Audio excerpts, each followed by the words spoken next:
maanta youtube-keega waxaa kusoo dhaweeyaa xogeynta ra-iisul wasaaraha Soomaaliya Roble oo ku magac dheer Abduwab. Assalaamu calaykum. Aniga hadal ma badinayo. waxyaalo yaryar oo mataqaanaa inkastoo aan safar ku yimid magaalada Nairobi oo igu soo dhaweeyay Mr. Ismaaciil Smaashka loo yaqaan. waxaan u imid magaalada Nairobi muqdishona aan ku laabanaya.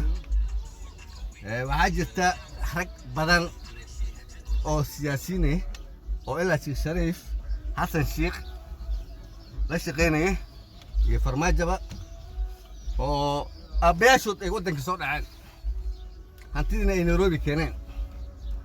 yaa ragaas waa la yaqaanaa qaarna kan bay saaxiibo leeyihiin YouTube ku furan ma fahamtay. ragaas baan dowladda Kenya iyo gurigiisii mataqaanaa in gurigaas oo dhan waxaa laga dhigayaa shirkeyga jiraayad oo maanta aan qabanayo.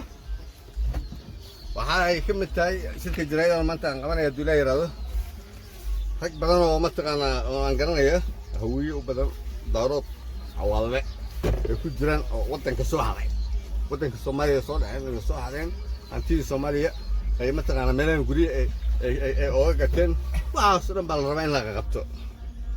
marka dowladda Soomaaliya iyo Prime Ministerka ra'iisul wasaaraha Mr. Roble arrimahaas anaa leeyahay xisaaray anaa guddoomiye oo mataqaanaa arrintaas Kenya dowladda Kenya waa ka wada hadalay inkastoo aan saarag madaxweynaha Uhuru أنا سارق لكن أنا سارقني وزير كأمني قوكله أنا سارقني بتانجي رجعت أنا سارقني ما فهمت مركب ولا قبل يا رجعت أنت كوربشن يا أنت كوربشن كمية ودولة حق يسولع وديال حواليال يمتى أنا بس أجاك ويدير من الصومالية أنت كوربشن ما قبته وأنا كمدي أوكي أنت بقول يا سودان أنا كمدي وأبرجي بكوجستو حوالله أبدا اسكجران دارود بكوجران لكن أنت أنا قانو مرة محكمة صوص علينا هاتيودنا waxaan ku wareejinaynaa dawladda Soomaaliya fan shuruf al-ardi halkaasina hoosh ka soconaysa hadana Nairobi aan joogaa dhamaan madaxdii aan la shaqeynayo Soomaaliya YouTube kana lagu soo yaacay YouTube kana waa YouTube heer sare